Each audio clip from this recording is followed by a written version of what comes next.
বাংলাদেশ ইসলামী ছাত্র শিবির বাংলাদেশের ছাত্র রাজনীতিতে সবচেয়ে সুন্দরভাবে পরিচালনা করেন এই দলটা। ইসলামী ছাত্র শিবিরের নেতাকর্মীরা মেধাবী এবং দক্ষ হয়ে থাকেন। বিশেষ করে তাদেরকে বিভিন্ন বিষয়ের উপর ট্রেনিং দেওয়া হয়।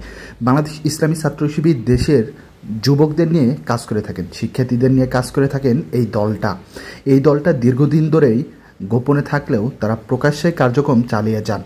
বাংলাদেশ ইসলামী ছাত্র শিবির সবসময় সাধারণ শিক্ষার্থীদের পাশে থাকেন। কোনো শিক্ষার্থী যদি বিপদে পড়েন তাহলে দ্রুত ছুটে চলে যান তাকে বিপদ থেকে মুক্ত করতে। এই ছাত্র রাজনীতি বাংলাদেশের মধ্যে সবচেয়ে বড় ভূমিকা পালন করে। তবে অন্যান্য ছাত্র দলও অনেক ভালো রয়েছে। বিশেষ করে বাংলাদেশ জাতীয়তাবাদী ছাত্র দলও দীর্ঘদিন ধরে দেশের রাজনীতিতে বড় ভূমিকা পালন করে যাচ্ছেন। বাংলাদেশের জাতীয়তাবাদী ছাত্রদল এরাও মানবিক কাজগুলোতে এগিয়ে আসেন। বিভিন্ন ক্যাম্পাসে তারা অনেক সুন্দর সুন্দর কার্যক্রম চালিয়ে যান।